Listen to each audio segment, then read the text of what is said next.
Hello everybody, I am Rizwan and you are watching Rizwan Rikers. आज हम discuss करेंगे void agreement को, इलीगल एग्रीमेंट्स को और अनइन्फोर्सेबल कॉन्ट्रैक्ट्स को। आवर टॉपिक्स, द टॉपिक्स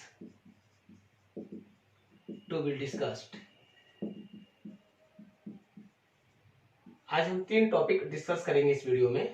पहला है वाइड एग्रीमेंट, दूसरा है इलीगल एग्रीमेंट्स एंड थर्ड है अनइन्फोर्सेबल कॉन्ट्रैक्ट।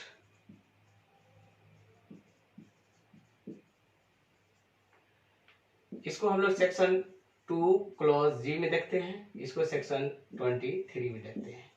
तो सो there are 3 topics to be discussed in this video. The first one is wide agreement, second is illegal agreements and the third one is unenforceable contract. तो सबसे पहले चलिए हम discuss करते हैं wide agreement को। यानी वाइड एग्रीमेंट होता क्या है। Section 2 clause ji of Indian contract act 1872 क्या कहता है।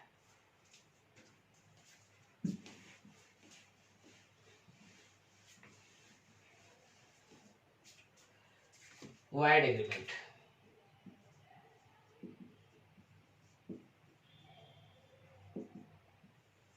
Section 2 clause ji, an agreement not enforceable by law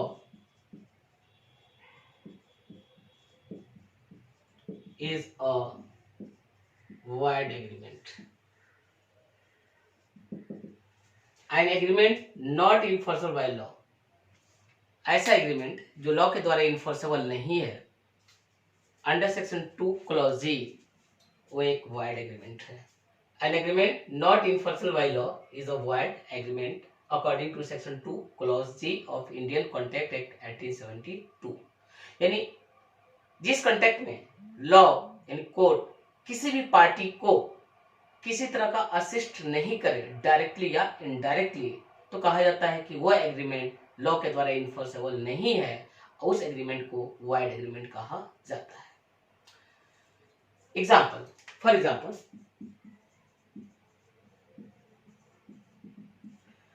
an agreement with a minor is void।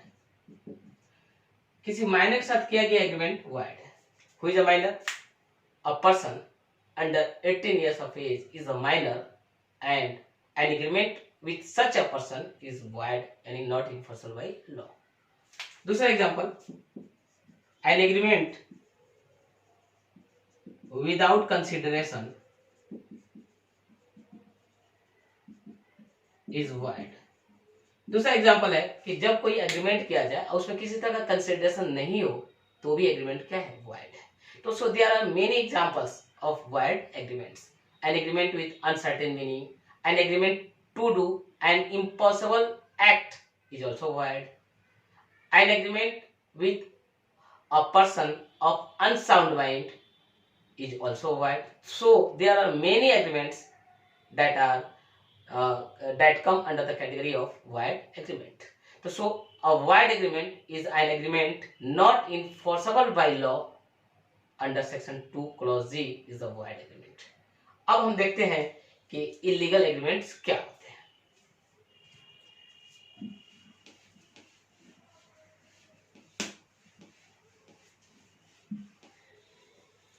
illegal agreements,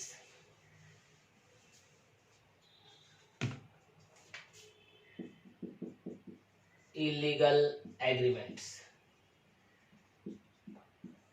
section 23, section 23 of Indian Contract Act 1872 discusses illegal agreements। Section 23 उन situations को describe करता है जिस situation में कोई agreement illegal बन जाता है।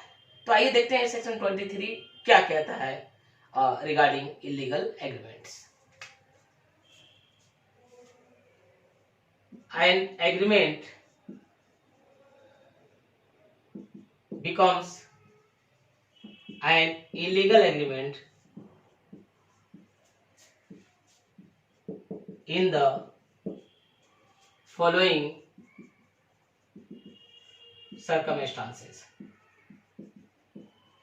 अंडर सेक्शन 23, यानी section 23 of Indian contract act उन सिचुएशन या सर्कमस्टांसेस को डिस्क्राइब करता है जिसमें कोई एग्रीमेंट इलीगल बन जाता है। पहला, an agreement forbidden by law. Number 2, an agreement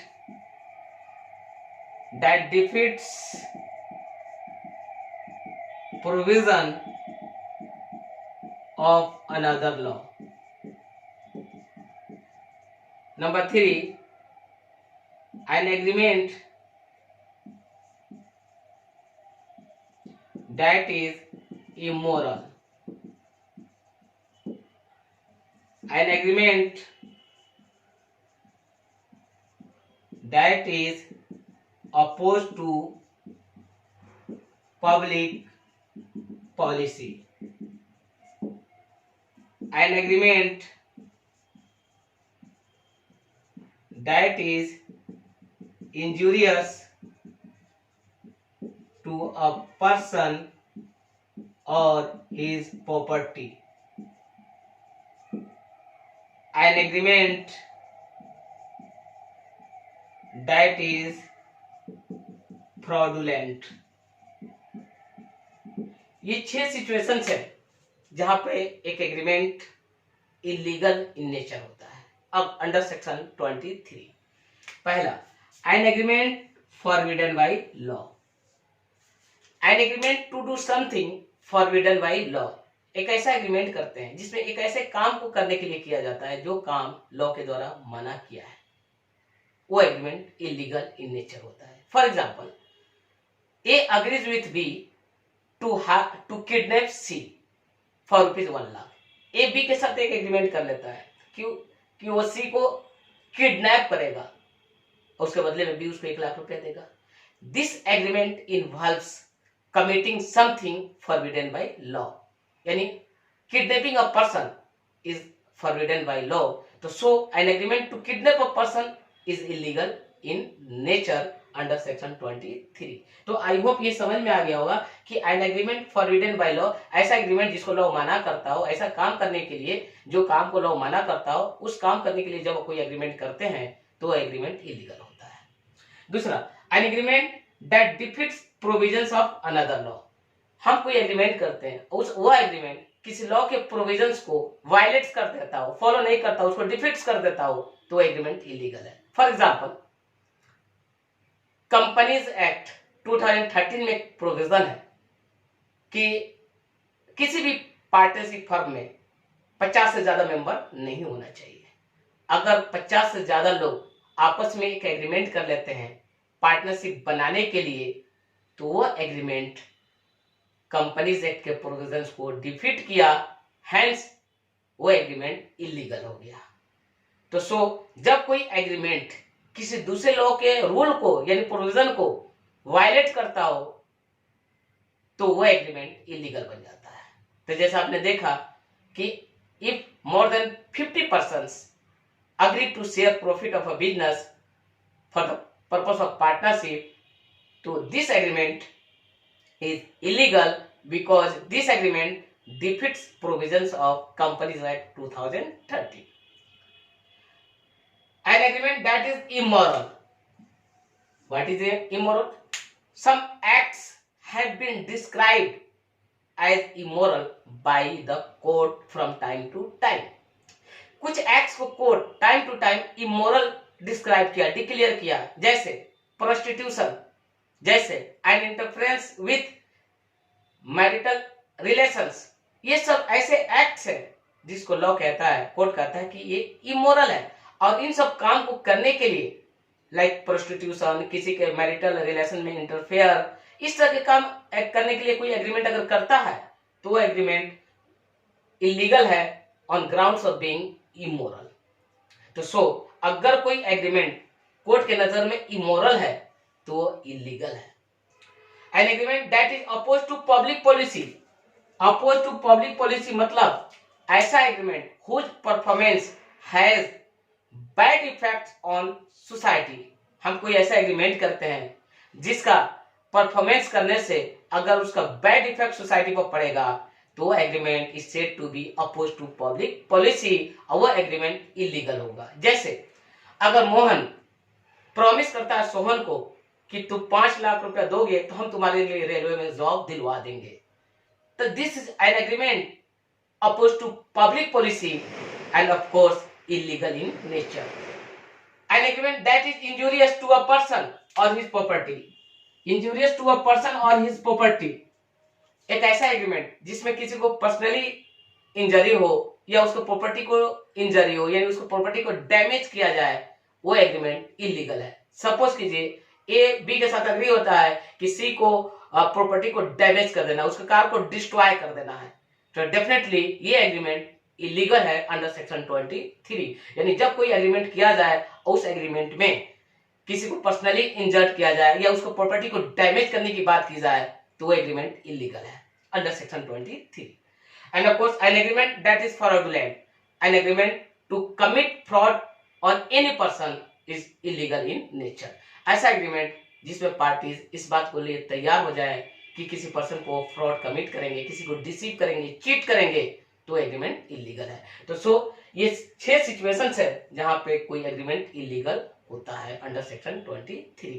जब वो फॉरबिडन बाय लॉ हो, जब वो दूसरे लॉ के प्रोविजंस को डिफीट करता हो, जब वो इमोरल इन नेचर हो, फ्रॉडुलेंट हो, और साथ साथ वो अपोज टू पब्लिक पॉलिसी हो या फिर इंजूरियस टू अ पर्सन और हिज प्रॉपर्टी हो अंडर सेक्शन 23, वो एग्रीमेंट इलीगल होता है। अब देखते हैं कि अगर एग्रीमेंट इलीगल है तो उसका लीगल इफेक्ट्स क्या पड़ता है।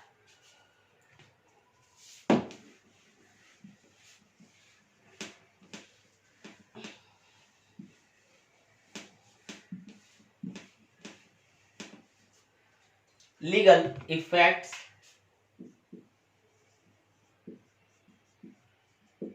Of N illegal agreement.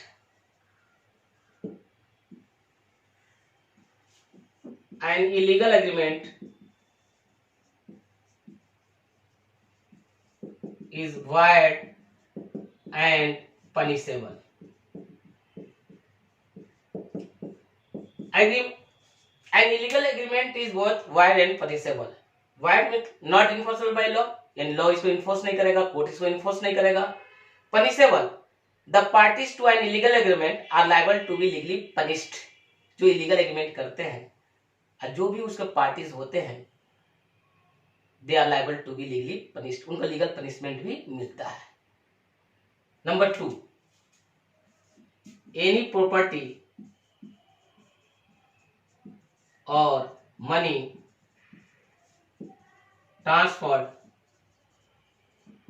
Under an illegal agreement can't be taken back legally। अगर किसी तरह का कोई प्रॉपर्टी या कोई पैसा किसी इलीगल एग्रीमेंट के अंदर में ट्रांसफर हो चुका है, उसको लीगली रिकवर नहीं किया जा सकता है। जैसे मोहन सोहन को हायर करता है कि तुम जॉन को किडनैप करो, हम तुमको 1 लाख रुपया देंगे, और 50,000 रुपया एडवांस पे कर देता है मोहन सोहन को। लेकिन किसी कारण बस सोहन अपने प्रोमिस को फुलफिल नहीं कर पाता है, यानी जॉन को किडनैप नहीं कर पाता है। उस हालात में अब मोहन चाहता है कि 50,000 रुपया हम वापस ले ले सोहन से, ये लीगली पॉसिबल नहीं है, क्योंकि मोहन और सोहन के बीच में जो एग्रीमेंट था वो इलीगल है, और इलीगल एग्रीमेंट के अंदर में किसी तरह का प्रॉपर्टी और पैसा ट्रांसफर हो चुका है, उसको लीगली रिकवर नहीं किया जा सकता है। थर्ड,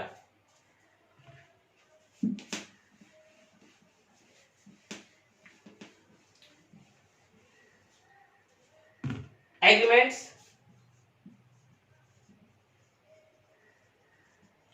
इंसिडेंटल और collateral to an illegal agreement are also illegal and void। देखिए यहाँ वो एग्रीमेंट जो किसी इलीगल एग्रीमेंट का कोलेटरल है या फिर इंसिडेंटल है वो भी इलीगल है और वॉइड है। सवाल ये है कि कोलेटरल या इंसिडेंटल एग्रीमेंट होता क्या है, पहले इसको समझिए, उसके बाद हम एक एग्जांपल और समझा देते हैं। मोहन और सोहन के बीच में एक एग्रीमेंट होता है, उसमें मोहन सोहन को बोलता है कि हम 1,00,000 रुपया देंगे, तुम जॉन को किडनैप करो। मोहन और सोहन के बीच में एग्रीमेंट इलीगल है। मोहन का प्रोमिस है 1,00,000 रुपया देना, सोहन का प्रोमिस है जॉन को किडनैप करना। अब सोहन को पेमेंट करने के लिए मोहन के पास पैसे नहीं है। मोहन करीम के साथ एक एग्रीमेंट करता है और उसे 1,00,000 रुपया बोरो करता है करीम से। करीम को यह पर्पस मालूम है कि मोहन क्यों पैसा ले रहा है।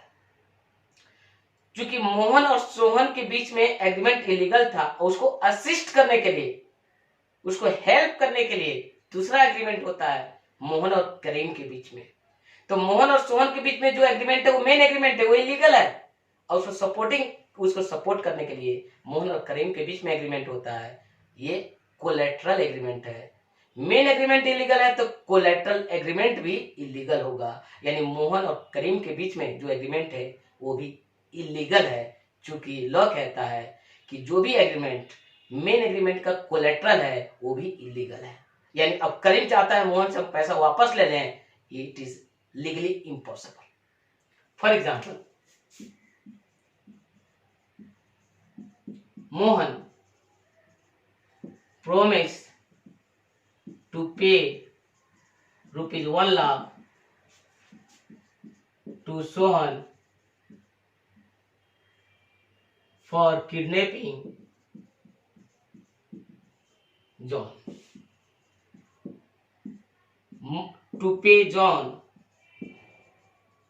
Mohan borrows ₹1,00,000 from Kareem, who is aware of the purpose।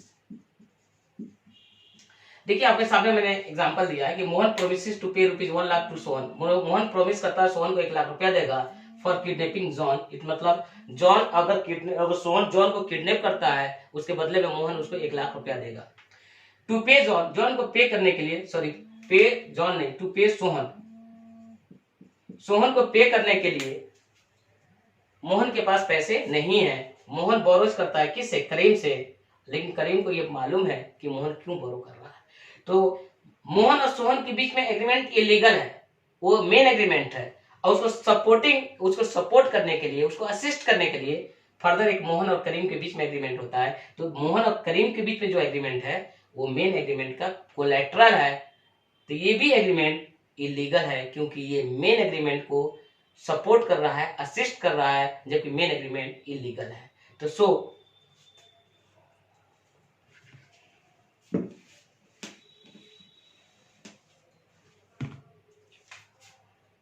the agreement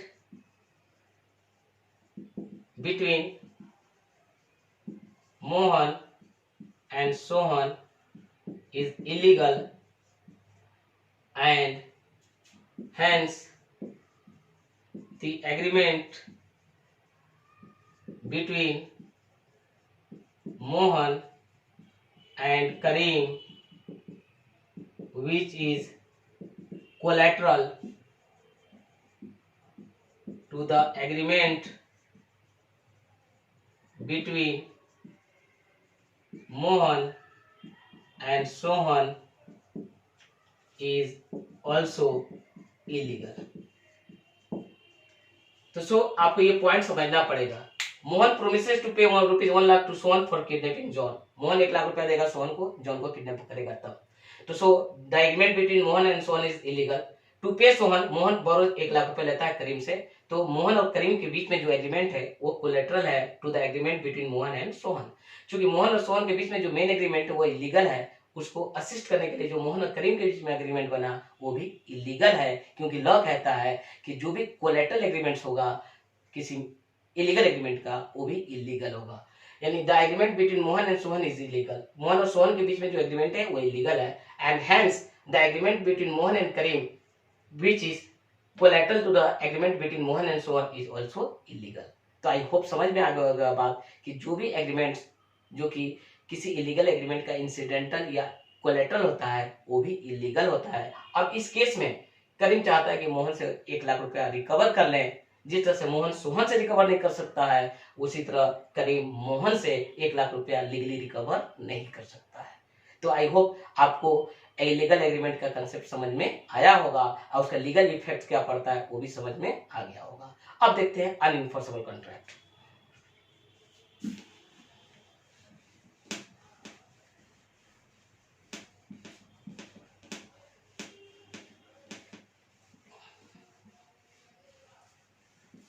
अनइन्फोर्सेबल contract,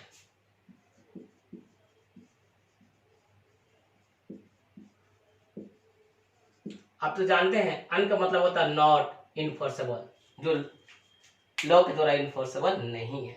लेकिन ये वाइड कॉन्ट्रैक्ट नहीं है, ये वाइड कॉन्ट्रैक्ट से डिफरेंट होते हैं। वाइड कॉन्ट्रैक्ट वो भी लॉ के द्वारा इन्फोर्सेबल नहीं होते हैं, लेकिन ये कॉन्ट्रैक्ट ऐसे हैं जो लॉ के द्वारा इन्फोर्सेबल नहीं होंगे, टेक्निकल ग्राउंड पर कोई ना कोई टेक्निकल डिफेक्ट है इसके अंदर। A contract not enforceable by law due to a technical defect, technical defect के कारण is called an unenforceable contract. A contract not enforceable by law due to a technical defect, ऐसा contract जिसमें एक technical defect हो गया और उस ground पर लॉ के द्वारा इन्फोर्सेबल नहीं है, तो उस तरह के कॉन्ट्रैक्ट को अनइन्फोर्सेबल कॉन्ट्रैक्ट कहा जाता है। कुछ केसेस में टेक्निकल डिफेक्ट को दूर कर देने को इन्फोर्सेबल हो जाते हैं, जबकि कुछ केसेस में टेक्निकल डिफेक्ट को दूर करने के बावजूद भी वो इन्फोर्सेबल नहीं होते हैं। जैसे सम एग्रीमेंट्स यानी some contracts are required to be in writing, कुछ ऐसे कॉन्ट्रैक्ट्स होते हैं they must be made in writing. अगर उस तरह के कॉन्ट्रैक्ट्स को ऑरली बना देंगे तो टेक्निकल ग्राउंड पर अनइन्फोर्सेबल कॉन्ट्रैक्ट की कैटेगरी में चले जाएंगे, क्योंकि उसमें टेक्निकल क्या चीज था कि दे must be made in writing, उसको राइटिंग में करना था लेकिन आपने उसको ऑरली बना दिया तो कहीं ना कहीं टेक्निकल डिफेक्ट हो गया, और टेक्निकल डिफेक्ट के कारण ये लॉ के द्वारा इन्फोर्सेबल नहीं है, तो such contract are called unenforceable contract. तो जैसे अनइन्फोर्सेबल वर्ड यूज होगा तो समझ लिए नॉट इन्फोर्सेबल बाय लॉ है, लेकिन क्यों है? क्योंकि टेक्निकल डिफेक्ट है। अगर कोई कॉन्ट्रैक्ट लॉ के द्वारा इन्फोर्सेबल नहीं होता है due to supervening impossibility, supervening illegality, तो उसको हम लोग वाइड कॉन्ट्रैक्ट कहते हैं, अनइन्फोर्सेबल कॉन्ट्रैक्ट नहीं, उसको कहते हैं वाइड कॉन्ट्रैक्ट। जैसे contract of insurance are required to be in writing, जब भी इंश्योरेंस का कॉन्ट्रैक्ट करते हैं तो they must be in writing. अगर a contract of insurance is made orally तो वो अनइन्फोर्सेबल कॉन्ट्रैक्ट कहलाएगा, because there is a technical defect in its formation, कहीं ना कहीं एक फॉर्मेलिटी को कंप्लीट नहीं किया गया है, एंड द फॉर्मेलिटी क्या है? The requirement that it must be in writing. उसी तरह an agreement involving sale of immovable property must be registered, अगर उस तरह के एग्रीमेंट को हम रजिस्टर्ड नहीं करते हैं तो भी वो अनइन्फोर्सेबल कॉन्ट्रैक्ट कहलाएगा, क्योंकि उसमें भी टेक्निकल डिफेक्ट है। तो आप ये बात को अच्छा ढंग से समझ लें कि अ कॉन्ट्रैक्ट जो कि लॉ के द्वारा इन्फोर्सेबल नहीं है, क्योंकि there is a technical defect, कुछ ना कुछ फॉर्मेलिटीज उसमें कंप्लीट नहीं हुए हैं, तो उस तरह के कॉन्ट्रैक्ट को अनइन्फोर्सेबल कॉन्ट्रैक्ट कहा जाता है। जैसे contract of insurance made orally are unenforceable contract because they have been made orally while they are required to be made in writing। तो आई होप ये तीनों कंसेप्ट आपको समझ में आ गए होंगे, void agreement, illegal agreements and of course unenforceable contract. आपको ये वीडियो अच्छी लगी होगी। अगर अच्छी लगी है तो आपसे हम रिक्वेस्ट करते हैं कि आप मेरे चैनल को प्लीज सब्सक्राइब करें, लाइक करें और शेयर करें। Thank you.